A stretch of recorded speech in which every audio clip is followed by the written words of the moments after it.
যে তোমায় ছাড়ে ছাড়ুক আমি তোমায় ছাড়ব না মা, যে তোমায় ছাড়ে ছাড়ুক আমি তোমার চরণ মাগো, আমি তোমার চরণ করব শরণ, আর কারো ধার ধারব না মা, আর কারো ধার ধারব না মা, যে তোমায় ছাড়ে ছাড়ুক আমি তোমায় ছাড়ব না মা, যে তোমায়। রব্বুল আলামিন আমাদের সকলের দোয়া ও মুনাজাতকে রাসূল করিম সাল্লাল্লাহু আলাইহি ওয়াসাল্লামের তুফাইলে কবুল করে নেন। রব্বিরহামহুমা কামা রাব্বায়ানি সগীরা, রব্বিরহামহুমা কামা রাব্বায়ানি সগীরা, ربنا تقبل منا إنك أنت السميع العليم وتب علينا إنك أنت التواب الرحيم، وصلى الله تعالى على خير خلقه محمد وآله وأصحابه أجمعين آمين برحمتك يا أرحم الراحمين। সবাইকে এখানে স্বাগতম। আজকে আমরা এই জায়গাটায় দুজন মানুষকে মনে করার জন্য একসাথে হয়েছি। তো আমি খুবই দুঃখিত, আমাকে চলে যেতে হবে বলে জাহিদ আমাকে প্রথমে বলতে বলল, যদিও আমি মনে করি না যে প্রথমে বলার মতো লোক আমি, কিন্তু আরেক দিক থেকে আমার একটা দাবি আছে যেই জন্যে বলতেও পারি হয়তো, এই জন্যে যে চাচার অন্তত শেষ দিনগুলোতে আমরা খুব কাছে ছিলাম।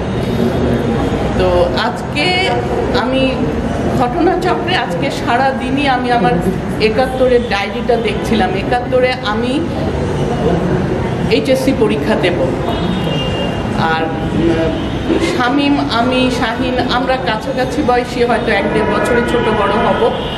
জাহিদ, তৌহিদ চামেলিবাগে আসার পরে হয়েছিল, এরা সবাই খুবই ছোট ছোট। তো আমার এইটুকু মনে আছে, আমার পুরো ডায়েরি জুড়ে প্রতিদিন ডায়েরি লিখতাম। তখন ওই বয়সে একটা রোম্যান্টিকতা থাকে ডায়েরি লেখার, লিখতাম। এবং ৭১-এ প্রায় প্রতিদিন লেখা আছে চাচা এসেছিলেন, সিরাজ চাচা এসেছেন জাহিদ তৌহিদদের নিয়ে, এবং আমরা চাচাকে ঘিরে একটা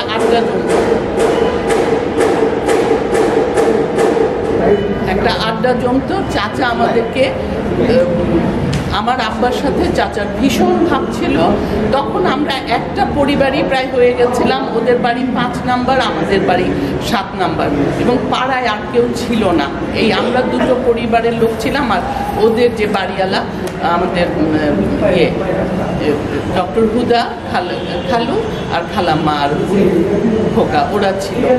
তো আমি ওইটাই দেখছি যে প্রতিদিন আমরা চাচা আসতেন, আমরা চাচার কাছ থেকে গল্প শুনতাম কি হচ্ছে না হচ্ছে, এবং অনেক ঘটনা। আজকে লাস্ট আমি ১৬ই জুলাইয়ের ডায়েরির পাতাটা দেখছিলাম, এবং সেইখানটায় দেখি লেখা আছে চাচা বলছেন যে প্রায়ই প্রেস অ্যাডভাইস আসতো যে কোন খবর দেয়া যাবে কোন খবর দেয়া যাবে না।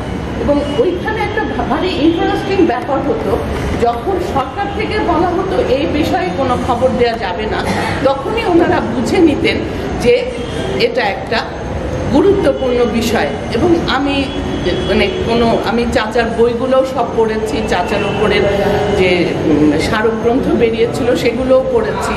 সেইখানেও একটা জিনিস দেখেছি যে অসাধারণ কৌশলী সাংবাদিক ছিলেন তারা তখন খবরটা এইভাবেই লিখতেন যে এই বিষয়ে কিছু বলা যাবে না, এবং তাতেই কিন্তু পাঠকরা বুঝে নিতেন যে বিষয়টা গুরুতর, এখানে অনেক কিছুই বলার আছে যা বলা যাচ্ছে না। এই যে ব্যাপারগুলো, এগুলো আমাদের তো অবশ্যই চাচাকে চিনিয়েছে। চাচিকে আমরা দেখেছি একজন খুবই সাধারণ গৃহিণী হিসেবে, যার খুবই অল্প বয়সে বিয়ে হয়েছে, 8টা ছোট ছোট বাচ্চা। এখনকার দিনের আমাদের মতন মহিলাদের পক্ষে বা আমাদের ছেলে মেয়েদের পক্ষেও ভাবার মানে সম্ভব না যে 7-8টা বাচ্চা হয় এবং তাদেরকে বড় করতে হয়, মানে কিভাবে, সে কি কঠিন সংগ্রাম। এবং সেই সময়ে ওই ছোট্ট ছোট্ট বাচ্চাগুলোকে নিয়ে হঠাৎ করে অত বড় একটা বিপদের মধ্যে পড়ে যাওয়া। 25শে মার্চের রাতে চাচা ছিলেন ইত্তেফাক অফিসে, সেখান থেকে রাতে ইত্তেফাক অফিসে আগুন জ্বালিয়ে দেওয়ার পরে ওনারা কয়েকজন লাফ দিয়ে দোতলা থেকে একতলায় পাশের বাড়িতে নেমে সেইখান থেকে 26 তারিখ সারা রাত থেকে 27-এ ফিরেছেন। 25শে মার্চটা ওনারা বেঁচে গেছিলেন, কিন্তু একদম পুরো সময়টা 71টা কাটালেন। হয়তো ওনারাও ভেবেছেন অন্তত সেই বিপদটা নেই, যদিও আমরা সব সময় বিপদের মধ্যে, আর আমরা থাকতাম একদমই পুলিশ লাইনের পাশে, মানে আমাদের বাড়ির দেয়ালটা ছিল পুলিশ লাইনের সাথে বাউন্ডারি। তো যাই হোক, তারপরও কিন্তু 10 তারিখ আমার মনে আছে, 10 তারিখ রাতে নিয়ে গেছে ওনাকে, আমরা সেটা 11 তারিখ সকালে জেনেছি। 11 তারিখ সকালে আমার ঠিক মনে নাই নাসিম না শাহিন বা ফাহিম কেউ একজন চিৎকার করতে করতে কাঁদতে কাঁদতে এসে ভোরবেলা আমাদেরকে বলেছে যে আব্বাকে রাতে নিয়ে গেছে। সঙ্গে সঙ্গে আমরা সবাই ওই বাসায় দৌড়ে গেলাম এবং পুরো ঘটনা শুনলাম। এরপর থেকে আমরা কেবলই কিন্তু ওরাও ওদের যত সম্ভাব্য সোর্স ছিল, আমার মনে আছে রেজা কাকা, ওনারাও একেবারে পরিবার আপন ভাইয়ের মতো ছিলেন, এনারা সবাই খোঁজ করছিলেন এবং সবাই কিন্তু বলছিল যে বেঁচে আছেন, কদিন পরে ওনাকে একটু জিজ্ঞেস করে ফেরত দেবে। এবং আমরা তখনও জানি না, 71-এ এটা জানার কোনো উপায় ছিল না যে ওই 10 তারিখে চাচাকে প্রথম নিয়ে গেছে, কিন্তু তারপরে ক্রমাগত কয়েকটি পরিবার থেকেই তারা তুলে নিয়েছে। এখন তো এবং সেইটা আমরা, আমার এখনও স্পষ্ট মনে আছে সেই সব দিন এবং প্রতিটা মুহূর্ত। ছুটে গেলাম, গিয়ে দেখি চাচি মানে বিছানায় শোয়া, ওনার উঠে বসার মতো শক্তি নেই, আম্মা জড়িয়ে ধরলেন, আমরা ওনাকে ঘিরে থাকলাম, বাচ্চারা কান্নাকাটি করছে, ওরা একেবারেই ছোট, জাহিদ তৌহিদ শাহিদ ওরা খুবই ছোট, তা আমরাই ওদেরকে রাখতাম। তখন এইভাবে চলে গেল, আমি মাঝখানে এই দিনগুলো গেছে। তারপরে চাচা, এটা তো ডিসেম্বরে 16 তারিখ এলো, আমরা প্রতিদিনই আশা করছি 16 তারিখ সকাল থেকে আমরা যখন জানতে পাচ্ছি যে পাকিস্তান আর্মি সারেন্ডার করেছে, তখন আমার এখনো মনে আছে, আমরা বোধহয় 3টা সাড়ে 3টার দিকে চাচি সহ আমরা 5 বোন, আমরা সবাই মিলে আমরা হাঁটতে হাঁটতে ওই সিআইডি অফিসের সামনে ওই রাস্তাটার সামনে গিয়ে দাঁড়িয়েছি। আমাদের একটাই, প্রত্যেকটা পরিবার তখন ভীষণ একটা উদ্বিগ্ন এবং একটা প্রত্যাশা নিয়ে অপেক্ষা করছে তাদের হারিয়ে যাওয়া স্বজনরা ফিরবে। আমরাও ওই রাস্তাটায় গিয়ে দাঁড়িয়েছিলাম চাচির সাথে। আমরা তখন নিশ্চিত যে এখন তো চাচা চলে আসবেন, আসেননি। সন্ধ্যা পর্যন্ত বোধহয় আমরা দাঁড়িয়েছিলাম। তারপরে আমরা 16 তারিখ রাতটা, মানে রাতেও আসেননি। সে যে কি একটা অবস্থা আমাদের গেছে সবার, আমরা একই সাথে আছি। 17 তারিখে কেউ এসে খবর দিল, সম্ভবত আসান ভাই বা কেউ একজন এসে খবর দিল যে রায়ের বাজার বৌদ্ধভূমির কথা। আমরা 17 তারিখে জানলাম এবং সেই সময়টায় ওর দাদিও ছিলেন বাসায়। উনি, কাউকে চেনা যাচ্ছে না 17 তারিখে যাদেরকে রায়ের বাজারের বৌদ্ধভূমিতে, আমরা মনে হয় অনেক পত্রপত্রিকায় আপনারা মানে অন্য যারা মানে এই পরিবারের বাইরে তারা হয়তো পড়েছেন যে কাউরির চেহারাই চেনা যায়নি, বিকৃত হয়ে গেছিল, এত অত্যাচার এবং ওই ইট ভাটায় ফেলে রাখা। সেইখান থেকে এক একটা মানে চিহ্ন দিয়ে এক একজনকে ভেবে নেওয়া হয়েছে যে ইনি, যেমন একজন ঢাকা ইউনিভার্সিটির একজন শিক্ষকের বা বুয়েটের শিক্ষকের ওই যে রোকাইয়া হাসিনার বাবার চোখকে বোধহয় মেয়ের শাড়ি দিয়ে, রাশিদুল হাসান, ঢাকা ইউনিভার্সিটি, হ্যাঁ, ডক্টর আলিম চৌধুরী, হ্যাঁ। তো এইরকম ভাবে কারি মেয়ের বাচ্চার শাড়ি ছোট বাচ্চা মেয়ে শাড়ি দিয়ে চোখ বেঁধে নিয়েছিল, গামছা দিয়ে চোখ বেঁধে নিয়েছিল।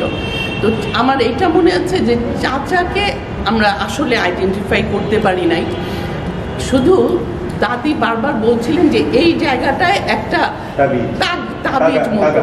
তাগা একটা ছোট, এটা নাকি উনি দিয়েছিলেন, ওইটা দিয়ে একটা মনে হয় চেনা গেছিল। এবং আমার এখনো মানে ওই দৃশ্যটা আমার চোখে ভাসে যে যখন আমরা নিশ্চিত হলাম যে চাচা নেই এবং ওইখানেই মেরে ফেলেছে, আমরা চাচিকে ঘিরে এখন বুঝি যে কত কম বয়স। আমার হয়তো তখন 18, চাচির বয়স তখন 32।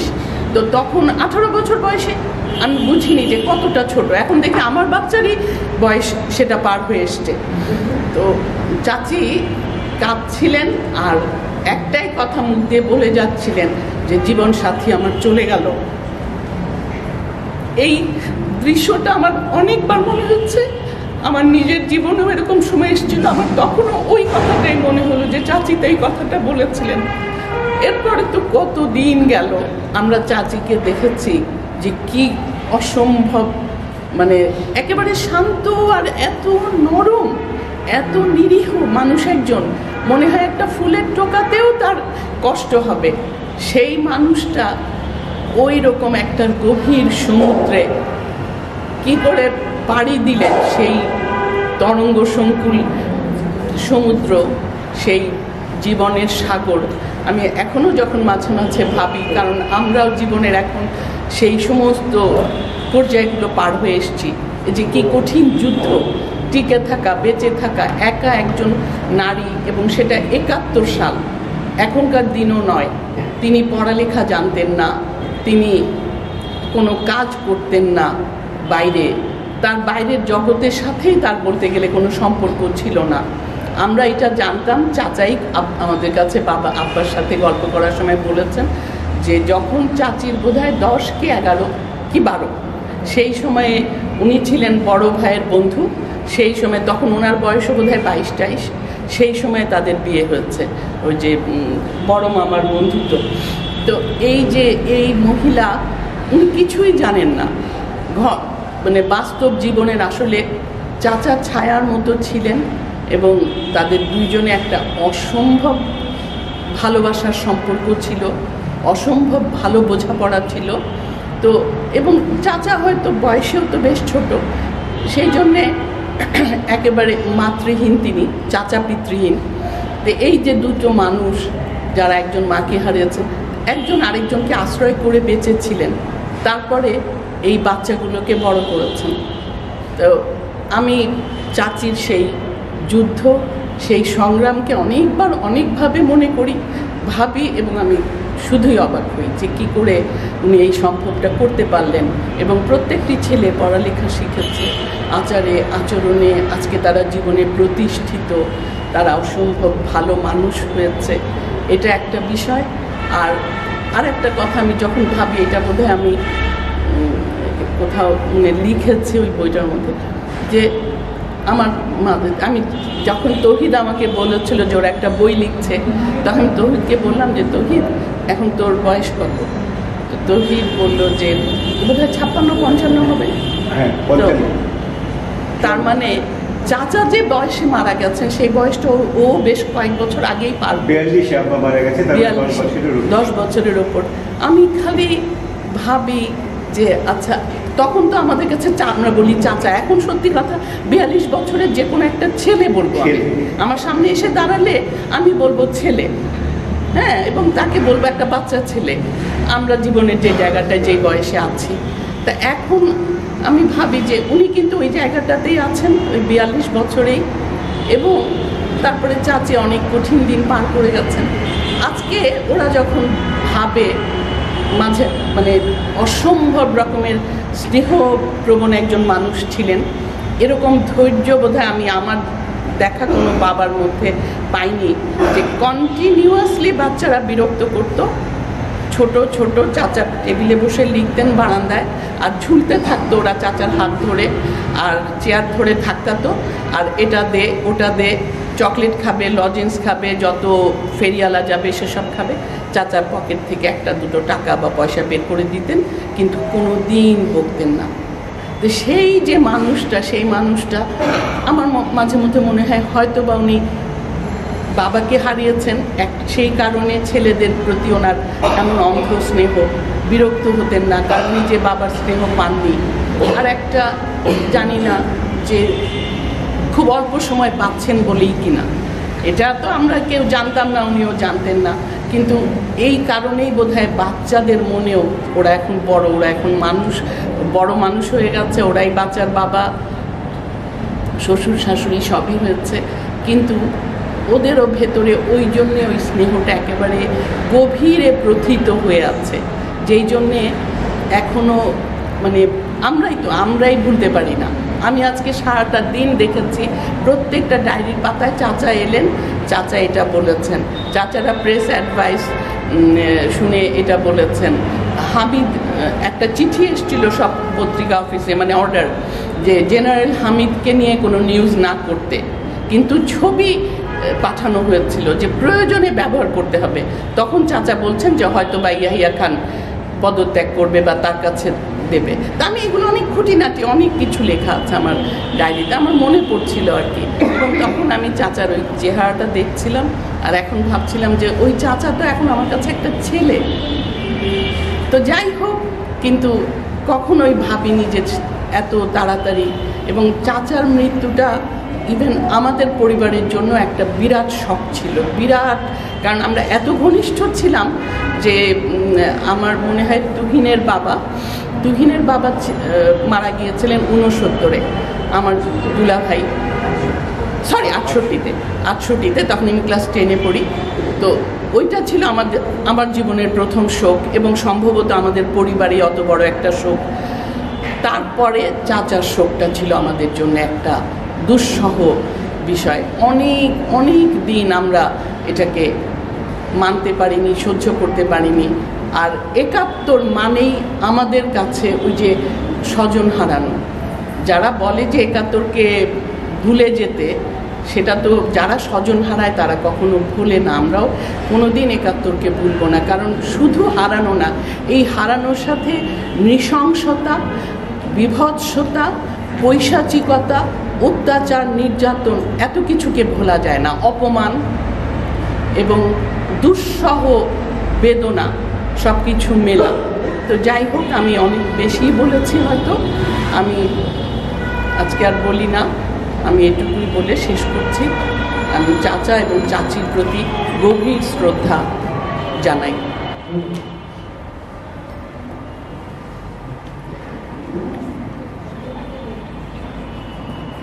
আচ্ছা।